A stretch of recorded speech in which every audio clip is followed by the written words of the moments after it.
अंगणवाडी बालवाडी कर्मचारी युनियन आयटकद्वारे विविध मागण्यांसाठी अमरावतीच्या महिला व बालकल्याण भवनासमोर अंगणवाडी सेविका मदतनीस यांनी एक दिवसीय धरणे आंदोलन करत प्रलंबित मागण्यांसाठी एल्गार पुकारला। मुख्यमंत्री लाडकी बहीण योजनेच्या कामावर बहिष्कार, कारण एखादी महिला अपात्र झाल्यास गावात वैर निर्माण होतं। FRH ची अनिवार्यता तात्काळ रद्द करावी। पोषण ट्रॅकर ऍप यावर काम करताना अडचणी, प्रधानमंत्री मातृवंदना योजनेचं काम करण्याची सक्ती अंगणवाडी सेविकांना करू नये, यासह विविध मागण्यांसाठी धरणे आंदोलन करण्यात आले। या प्रसंगी मागण्यांसंदर्भात घोषणाबाजी देऊन वारंवार हक्काच्या मागण्यांसाठी आंदोलन करण्याची वेळ आमच्यावर येत असल्याच्या भावना यावेळी अंगणवाडी सेविकांनी बोलून दाखवली। बात तो तुमको करनी होगी, बात तो तुमको करनी होगी, न्याय तो तुमको देना होगा, न्याय तो तुमको देना होगा। आमच्या एकंदरीत मागण्या आहे। आज आमच्या एकंदरीत मागण्या अशा आहे, ह्या गव्हर्नमेंटनी जे आम्हाला FRS म्हणजे जे 3 वर्षाच्या मुलं आणि गरोदर माता स्तनदा माता यांचा फोटो काढा आणि तो THR जो आहे म्हणजे तो जो खाण्याचा THR आहे तो बिलकुल खाणं योग्य नाही आहे, तो निष्क्रिय दर्जाचा आहे, त्या ढोरं पण खात नाही।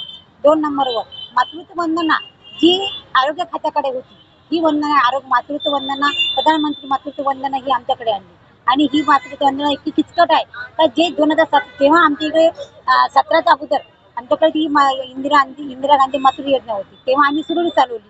मग आता ही आरोग्याकडे गेल्यानंतर ते आता पुन्हा आमच्याकडे डावण्यात गेली आणि त्या डावण्यात देखील तो फॉर्म भरण्यात किचकट आहे। आमच्या अंगणवाडी सेविका 10वी पास 9वी नापास अशा ज्या आहे आणि त्यांना इंग्लिशमध्ये सगळं फॉर्म भरावा लागतो आणि तो फॉर्मही भरण्यासाठी शक्य नाही आहे। त्याच्या नोंदणी जर या लाभार्थ्याला पुन्हा पैसे मिळाले नाही तर तो गावातला जर आमच्या गावाला जो आमचा अंगणवाडी सेविकाचा दर्जा आहे जो आम्ही अंगणवाडीच्या गावात राहतो हा म्हणजे आमच्या त्यांच्यामध्ये पायमल्ली होत आहे। 2 नंबर 3 नंबरवर असं आहे सर, आम्हाला 2 वर्षापासून TE बिल नाही, ह्या सरकारने आम्हाला गरजून TE बिल दिलं नाही। 3 नंबरवर जे आहे आता 3 नंबरवर जे आमचा आता प्रोत्साहन भत्ता जो होता, जे मुख्यमंत्री लाडकी बहीण योजना जी आम्ही राबवली आणि 100% आम्ही राबवली आणि त्याच्यामध्ये अंगणवाडी सेविका मदतनीस या सरकारने आला त्यांना 50 रुपये पर फॉर्म हा प्रोत्साहन भत्ता कदाचित कोणाला दिला कोणाला नाही दिला त्याची शहानिशा करणं आणि आमच्या या बायांनी रात्रीचा दिवस रात्र केला, डोळे म्हणजे डोळे फुटले तेव्हा ह्या याचं काम केलं आणि 100% माझी मुख्यमंत्री बहीण लाडकी बहीण 100% यशस्वी केली, तर त्यांचा प्रोत्साहन भत्ता दिला पाहिजे। आता चौथं आहे का फेर तपासणी। आता मला सांगा गावामध्ये ह्या सरकारने तेव्हा सरसकट देऊन टाकली तर कोणालाही तिथं टॅक्सीचं नको, ढमक नाही, वाहन भरते का, कर आहे का, ढमका, तेव्हा त्यांनी काही विचार नाही केला, त्या महिलांना सगळ्यांना सरसकट पैसे दिले। आज अशी स्थिती झाली आहे तर जेव्हा ते फेर तपासणीचं माझी मुख्यमंत्री लाडकी बहीणचं आलं तर ती म्हणजे ती घरामध्ये 3 सहभागी असली पाहिजे, एक कुमारिका असली पाहिजे।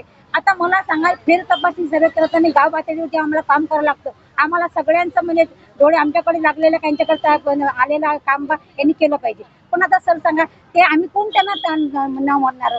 आता एक मुलगी आणि 2 सहभाग होते, आता त्यांनी 3रा GR बदलवला तर सरसकट सहभागी 3 चालते, कुमारिका एकच पाहिजे। हे कुठेतरी आमची कुचंबना होत आहे। आम्हाला काय करायचं, आम्हाला 100% या सरकारने 100% त्यांना दिलं, आमच्यातच मतभेद नाही आहे आणि आम्हाला जेव्हा सर्व करताना गावामध्ये राहावं लागतं आणि प्रत्येकाची आमची म्हणजे त्या राहण्यासाठी आमची तिथं त्याची आमची जी भूमिका आहे अंगणवाडी सेविकेची तिथं तर कसं राहिली कुठेतरी तिला गालबोट लागून राहिलं। आमचं कोणतंच काम नाही, आम्हाला काय तुम्ही काम सांगता आम्ही काम करायला तयार आहे, पण कुठेतरी सरसकट दिलं ना तर फार चांगलं।